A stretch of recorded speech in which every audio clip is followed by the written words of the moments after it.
Welcome to Maharashtra e academy. आजच्या व्हिडिओमध्ये आपण Karl Pearson coefficient of skewness याचा नेक्स्ट वाला न्यूमेरिकल सॉल्व्ह करणार आहे. लास्ट लेक्चरमध्ये आपण जो न्यूमेरिकल सॉल्व्ह केला होता तो 2 ते 4 मार्क्ससाठी एक्झाम मध्ये येतो आणि आजच्या लेक्चरमध्ये जो न्यूमेरिकल सॉल्व्ह करणार आहे तो 4 to 6 मार्क्ससाठी एक्झाम मध्ये येतो. एकदम सिंपल न्यूमेरिकल आहे. सिंपली तुम्हाला फॉर्म्युला अप्लाय करायचा आहे, न्यूमेरिकलला सॉल्व्ह करायचा आहे. तर बघा ह्या न्यूमेरिकल मध्ये बाकी कुठला डेटा दिलेला नसतो. म्हणजे लास्ट लेक्चरमध्ये तो न्यूमेरिकल सॉल्व्ह केला तिथे मीन, मीडियन, मोड सगळ्या व्हॅल्यू दिलेल्या होत्या. पण इथे तसं नाहीये. ते सगळं तुम्हाला कॅल्क्युलेट करावं लागेल. बघा हा तुमचा रॉ डेटाचा न्यूमेरिकल आहे, म्हणजे अनग्रुप डेटा. अनग्रुप डेटाचा न्यूमेरिकल आहे, एकदम सिंपल आहे. सिंपली तुम्हाला फॉर्म्युले अप्लाय करायचे, न्यूमेरिकलला सॉल्व्ह करायचं आहे. तर असेच तुम्हाला पुढच्या येणाऱ्या व्हिडिओचे अपडेट हवे असतील तर आपलं जे टेलिग्राम चॅनल आहे ते टेलिग्रामच्या तुम्ही जॉईन करा. त्याची लिंक तिथे डिस्क्रिप्शन मध्ये दिलेली आहे. तसेच तुम्हाला एमएसबीटीचा सिलेबस, लास्ट इयरचे क्वेश्चन पेपर सोल्युशन आणि सब्जेक्टचे कोर्सेस हवे असतील तर आपलं जे ऍप्लिकेशन आहे महाराष्ट्र ई अकॅडमी, ते ऍप्लिकेशन तुम्ही डाउनलोड करा. त्याची लिंक सुद्धा तिथे डिस्क्रिप्शन मध्ये दिलेली आहे. बघा आता इथे न्यूमेरिकल सॉल्व्ह करू. Calculate the coefficient of skewness from the following data. बघा एकदम सिंपल न्यूमेरिकल आहे. सिंपली इथे फॉर्म्युला अप्लाय करू. सोल्युशन. तर सर्वात पहिले आपल्याला काय करायला लागेल, जो फॉर्म्युला आहे कोएफिशियंट ऑफ स्क्यूनेसचा तिथे मीन minus mode upon standard deviation, म्हणजे मीन फाइंड आउट करावं लागेल, मोड करावं लागेल, स्टँडर्ड डिव्हिएशन आपल्याला इथे फाइंड आउट करावं लागेल. त्यानुसार इथे मी चार्ट तयार करतो, टेबल तयार करतो. बघा एकदम सिंपल आहे. सर्वात पहिले तुमचा असेल ते एक्स आहे, सेम व्हॅल्यू तुम्हाला पुटअप करायचे आहेत. देन तुमचा असेल एफ आय, एक्स आय नंतर एफ आय. एक्स आय ची व्हॅल्यू काय, 3, 6, 9, 12, 15, 3, 6, 9, 12, 15 आणि 18 आणि 18. बघा देन नेक्स्ट 3, 6, 9, 12, 15 आणि 18. देन नेक्स्ट 10, 23, 18, 15, 22 आणि 18. आपल्याला जो फॉर्म्युला आहे सर्वात पहिले मीनचा फॉर्म्युला अप्लाय करावा लागेल. तर मीनच्या फॉर्म्युल्यासाठी आपल्याला तिथे summation of F I into X I. बघा मीनचा फॉर्म्युला इथे मी लिहितो. Mean is equal to mean म्हणजे X bar is equal to summation of F I into X I upon N किंवा summation of F I. Summation F I किंवा N दोघांची value तिथे सेम असते. म्हणजे याचं आपल्याला ऍडिशन करावं लागेल. सर्वात पहिले समेशन ऑफ एफ आयचं, समेशन ऑफ एफ आय किंवा त्याला आपण एन बोलतो, दोन्हीची व्हॅल्यू सेमच आहे, समेशन ऑफ एफ आय किंवा एन. आता किती येतं कॅल्क्युलेट करतो. 10 plus 23 plus 18 plus 15 plus 22 plus 18. Answer is 106. Answer is 106. Then आपल्याला काय पाहिजे, F I into X I. दोघांचं काय मल्टिप्लिकेशन आहे. बघा F I into X I, दोघांचं इथे मल्टिप्लिकेशन आहे.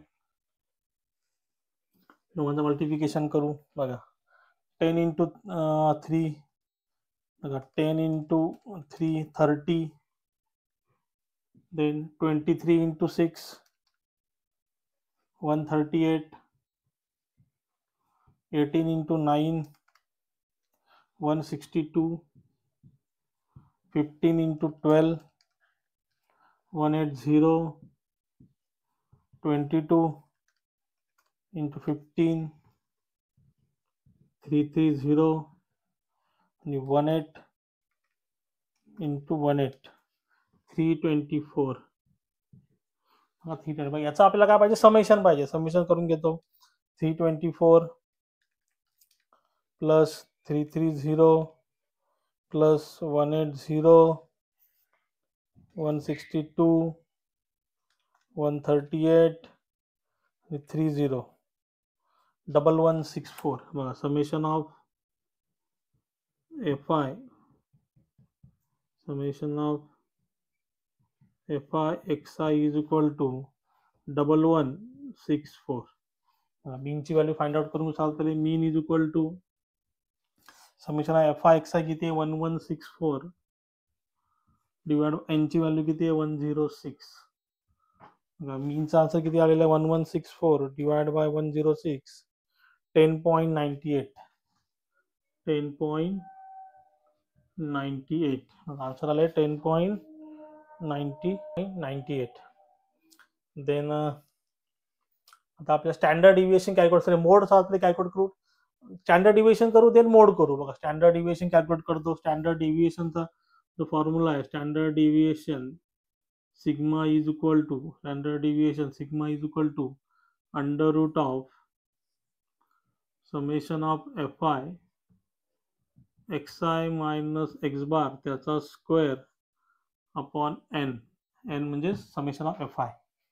हे एन आणि समेशन ऑफ एफ आय दोन्ही सेमच आहेत. मग आता हे काय पाहिजे आपल्याला इथे, X I minus X bar. सर्वात पहिले X I minus X bar minus X bar याची व्हॅल्यू कॅल्क्युलेट करू. एकदम सिंपल आहे. X I minus X bar. बघा एक्स आय ची व्हॅल्यू म्हणजे ही व्हॅल्यू असते एक्स आय ची. एक्स बार ची व्हॅल्यू किती आली आहे 10.98. बघा 3 मायनस 10.98 किती आलं minus 7.98. Then 6 minus X bar ची व्हॅल्यू किती आहे 10.98 minus 4.98. 9 minus 10.98 minus 1.98 and then 12 minus 10.98 1.02 15 minus 10.98 4.02 last one 18 minus 10.98 7.02. बघा आता x I minus X bar त्याचा स्क्वेअर पाहिजे आपल्याला. स्क्वेअर करून घेतो. X I minus X bar त्याचा स्क्वेअर. निगेटिव्हचा स्क्वेअर काय घ्यायचा, पॉझिटिव्हच घ्यायचा. निगेटिव्हचा स्क्वेअर काय घ्यायचा, स्क्वेअर काय घ्यायचा, पॉझिटिव्हच घ्यायचा. म्हणजे मायनस 7.98 चा स्क्वेअर काय येतो, पॉझिटिव्हच येतो. 7.98 त्याचा स्क्वेअर 63.68. 63.68 देन 4.98 त्याचा स्क्वेअर 24.80. देन 1.98 त्याचा स्क्वेअर 3.92. 1.02 त्याचा स्क्वेअर 1.04. 4.02 त्याचा स्क्वेअर 16.16 आणि 7.02 त्याचा स्क्वेअर 49.28. 49.28. नेक्स्ट काय घेतलं बघा, F I into X I minus X bar. आता एफ आय इंटू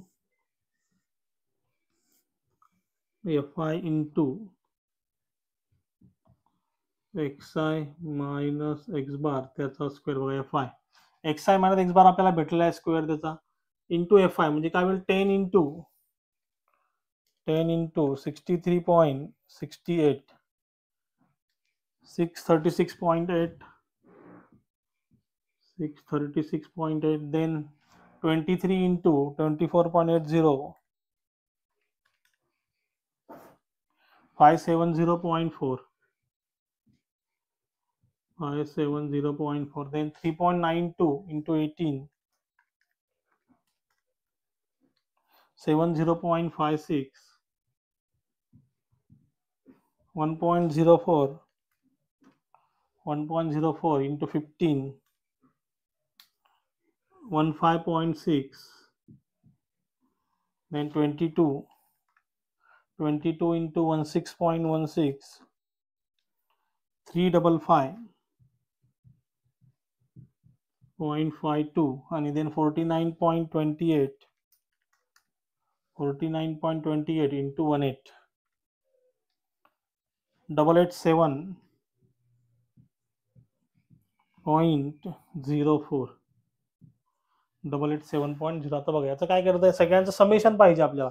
सगळ्यांचं ऍडिशन करून घेऊ. समेशन पाहिजे 636.8 plus 570.4 plus 70.56 plus 15.6 plus 355.52 plus 887.04 2535 बघा summation of fi xi minus x बार त्याचा स्क्वेअर 2535.92 2535.92 मग आता स्टँडर्ड डिव्हिएशन फाइंड आउट करून घेऊ.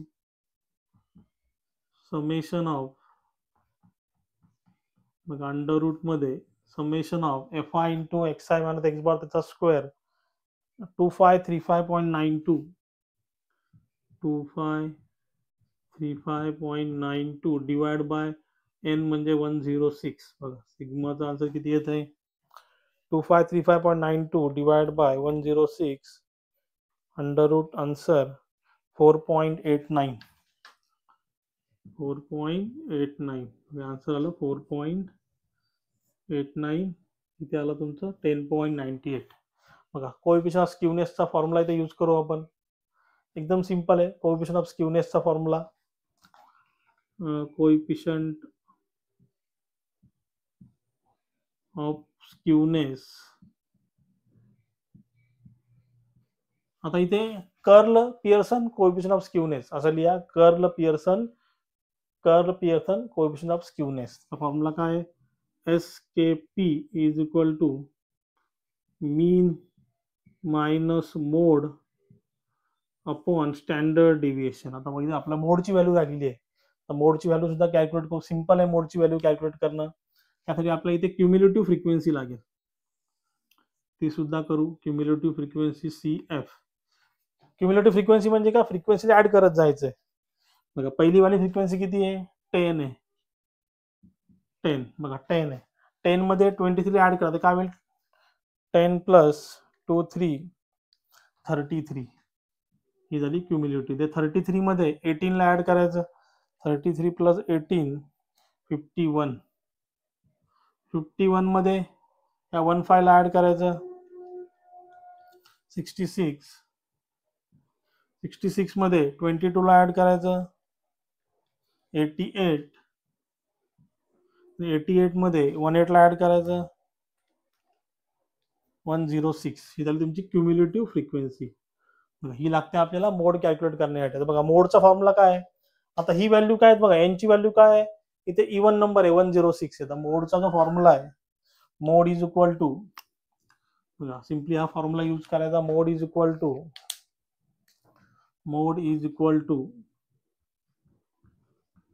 n plus 1 by 2 term n plus 1 by 2 term. आता बघा n ची व्हॅल्यू किती आपली 106 प्लस 1 बाय 2 आता 106 प्लस 1 किती 107 बाय 2 53.5 तर टर्म. आता ह्या टर्मला बघा ही टर्म कुठे भेटते बघा ते आपल्याला कॅल्क्युलेट करावं लागेल बघा सिंपल आहे 53.5 आलंय मग काय करते क्युम्युलेटिव्ह फ्रिक्वेन्सी मध्ये यायचं. आता 53.5 कुठे येत आहे बघा 53.5 कुठे येते 51 च्या नंतर येते म्हणजे बघा हे झालं तुमचं मोड साठीची व्हॅल्यू. बघा इथं सरळ यायचं बघा 53.5 समजा 50 असतं तर कुठं आलं असतं त्या 51 मध्ये आलं असतं समजा 12 असतं 12 कुठे आलं असतं बघा 10 च्या नंतर 12 आहे पण पुढे आलं 33 मध्ये आलं असतं. आता किती आलेलं आहे 53.5 आलं म्हणजे 51 च्या पुढे आहे म्हणून ह्या क्युम्युलेटिव्ह फ्रिक्वेन्सी मध्ये घ्यायचं बघा इथून मोड दिस विल द व्हॅल्यू ऑफ मोड जी एक्सआय ची व्हॅल्यू आहे ती तुमची काय असेल त्या फ्रिक्वेन्सी क्युम्युलेटिव्ह फ्रिक्वेन्सीसाठी एक्सआय ची व्हॅल्यू तुमची मोडची असेल. मोड इज इक्वल टू किती आलं मोड इज इक्वल टू 12 बघा final answer curl Pearson coefficient of skewness बघा मीन किती आहे 10.98 मायनस मोड किती आहे 12 स्टँडर्ड डिव्हिएशन किती आहे 4.89 SKP curl Pearson coefficient of skewness 10.98 minus 12 divided by 4.89 minus 0.208 हे झालं तुमचं फायनल आन्सर बघा एकदम सिंपल आहे. मग अशा टाईपचा सेम न्यूमेरिकल तिथे एक्झाम मध्ये येतो. मग अजून एक न्यूमेरिकल तुम्हाला सॉल्व्ह करून पाहिजे असेल, तुम्ही जरूर मला तिथे कमेंटमध्ये सांगा. तुम्हाला अजून एक न्यूमेरिकल सॉल्व्ह करून दाखवेल. सिंपल स्टेप फॉलो करायचे, न्यूमेरिकलला सॉल्व्ह करायचे. याचा आन्सर तुम्ही नोट डाऊन करून घ्या.